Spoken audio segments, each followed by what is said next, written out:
And it is Crazy Taxi here now for Reverse 2K as he's on the back foot, but he's going to go up. Another boogie bomb missed, though, from this player right in front, and he does not find his bearings. No directional ability whatsoever. Reverse 2K cleans up. And, you know, that kind of position, something that he might have to, like, you know, note down in his head, right? In more stats lobbies where Storm Surge is a factor, hey, maybe I kind of chill in those kind of areas where I can get cheap tags. Yeah, it's almost kind of, oh, this player's actually right in this box. He's going to use the energy rifle to try to replace the cone, but he's already edited. No, he's still there. Okay. I thought for a second that he escaped down below into the safety of his metal portafor, but that's the third pickup for Reverse 2K and on this rotation spot. I think more deeper into this tournament, when we get to semifinals, when we get to grand finals, a spot like this is, you know, not that impactful because there's just going to be so many people based up on the sides of this river and deeper in as well, holding you out.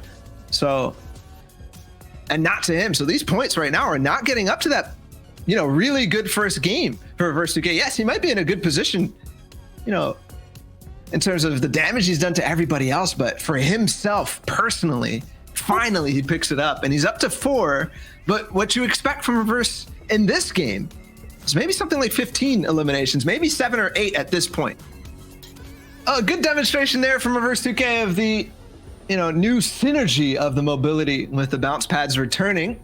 You remember the old bouncer plus launch pad combination, another one picked up from Reverse 2K. At this point, it's starting to look repetitive, but you remember that old super bounce or super launch that you would set up with the bouncers? That is now available for everything, and you just saw him use it with a shockwave, and it can also be used with crash pads.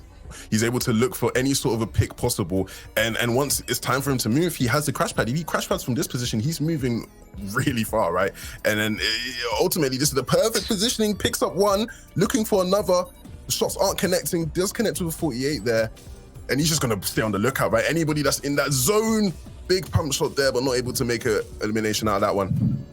Regardless, another crack on the player on height. He's definitely going to make this work for a win, I think, but still trying to convert on a couple of these eliminations. He's gotten a couple in zone, maybe another. And you see the exact same positioning as well, right? Staying high up in that zone. Once he needs to move, he'll be able to with the movement he has. It is getting scarce though, right? Only one crash pad left, only one bouncer left, but another elimination, and he's looking for more. It's actually really starting to shape up well for him, right? We said he needed this high elimination first game, and it's starting to look like that's more possible.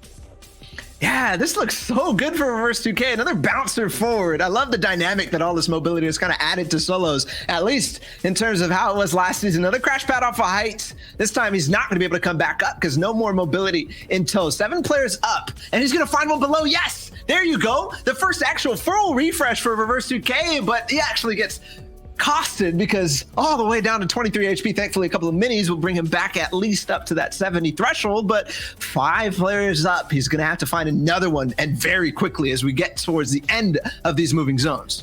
Yeah, it's a good thing that he slows things down, right? He's able to recover, but shortly things getting really fast again, right? He's going to have to move and be able to avoid other players who are trying to get in on him. He's going to take this engagement. Is it the wisest move? I think he realizes it's not. Looks to get in, but at that point, it's too late, and that's going to be the end of Reverse 2K's game. Arab's loving the org right now. Nice 99 tags onto that opponent, and you look, he's feeling it. He wants to get in. He wants to force the issue, take matters into his own hands. He wants his 6th elimination, and he's gonna get up real close and personal. He's got the crash pads. Crash pads in, and the pump shot to finish it off. Amazing elimination from Arab. 6 now is on his counter. No refresh on mobility, but there is a refresh on an engagement. Quick time, and that guy has crash pads. Got to be careful. I think also boogie bombs. We can't hear it, but I think it flew out the sky and just barely missed right now. There's a shockwave, and okay. White HP, and he's continuing to try to get away from Arab, given the fact that he knows he just took somebody out. You know, he thinks in his head, right? He has the freedom to kind of, you know, leave them free will, come back at will. Oh, I like this. Lobby. Ooh. He's okay. Oh, that's okay. That is ridiculous. Arab just literally completely proved, like, gosh. I was thinking so differently than Arab, and this is why he has the, you know, this is why he has one of the biggest brains in Fortnite. He thinks of these plays always, right? He saw that guy in the bush. That's why he went back for the boogie bomb. That's literally the entire reason he did that. I mean, you know that because of the way that he shockwaved over. Another crash pad now available from him after he picked up that elimination. He's going to go for it But that guy does edit out, so now he has to slow things down a little bit. He's going to try to get in. Yes, here it is. And he's in the box, and it is 200. Okay. Because, like you said, it needs to be standard. It needs to be part of everybody's arsenal, no matter what. I think Arab is improving, though, for sure, in terms of mechanics and overall. He's been working on it, but now he's in a box, thankfully.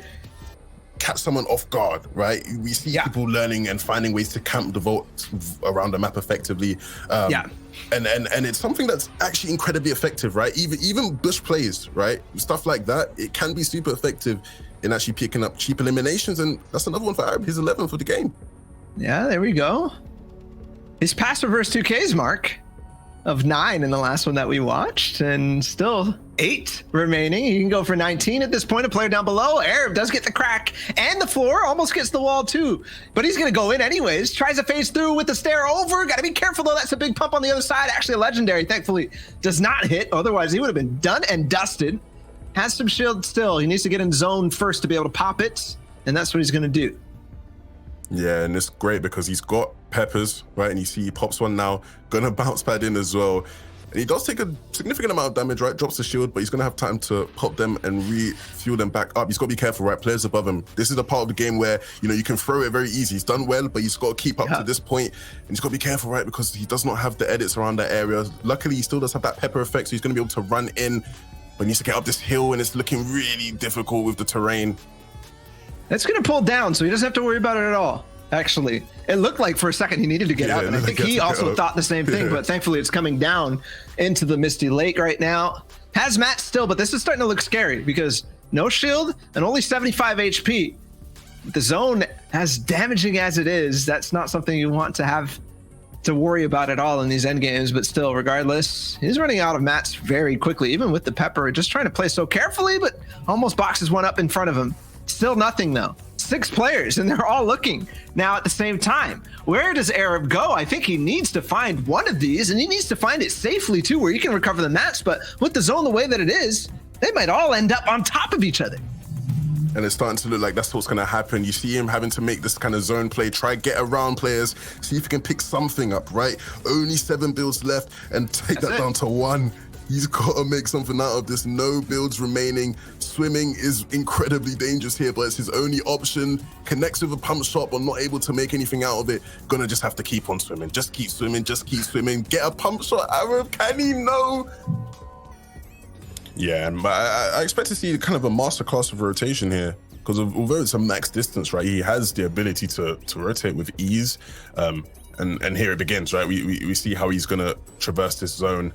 Max distances are always rough when you see a max distance, right? But when you're prepared for it, you know, if you're someone like Cease or maybe an Arab or Reverse, you're probably grinning to yourself like, I've got this covered. Oh, nice, I like that. That's good awareness. Good awareness from Cease to break that bouncer, and there's the crash pad bouncer combination, but trapping that player stuck, because if no bouncer for him, he was definitely not going anywhere, and Cease will take advantage of that by actually taking him out completely.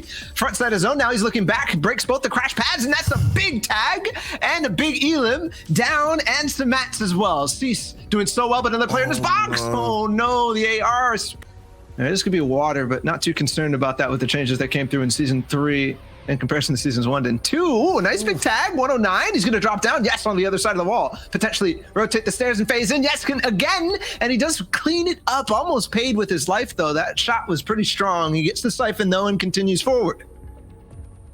And he does so quite quickly, right? Trying to get back to that front side of zone. You see, being front side gave him that opportunity to pick up the elimination, realizes, hey, I got time. Let me use the big pot I have available to me. And he's got so many minis, 1 big pot left. It's actually really good that he made that front side play, right? Because once there, he's able to scout players on his level and below him, right? That guy was just 1 layer below him, able to get a nice shot. And look, he's doing it again, staying on this level. Unlucky not to box that player, but he's going to just keep on rotating and maybe get a second opportunity.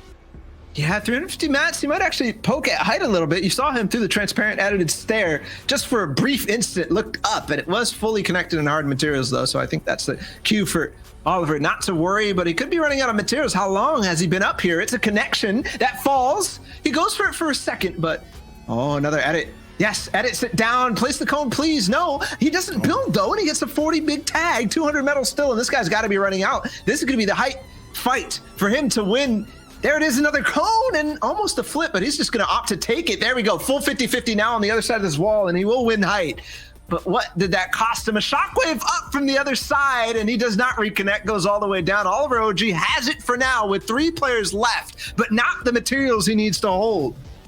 And he's got to be counting his blessings here, because he was really lucky, right? He did take high ground there, but not necessarily effectively. He had good opportunities to take it even sooner, right, and make a better play, but fortunately that player didn't make anything out of it. He picks up an elimination. That's going to be his 3rd of the game, his 4th. My bad, I couldn't see it properly, but he drops down prematurely, but without his choice, right? He has no materials left. Gonna have to swim, take this 50-50 fight, 1v1 situation left.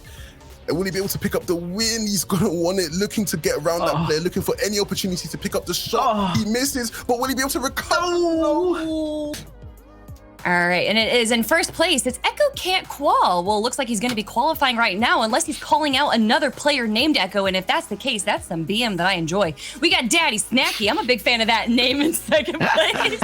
Dang, that's savage. That's savage, bro.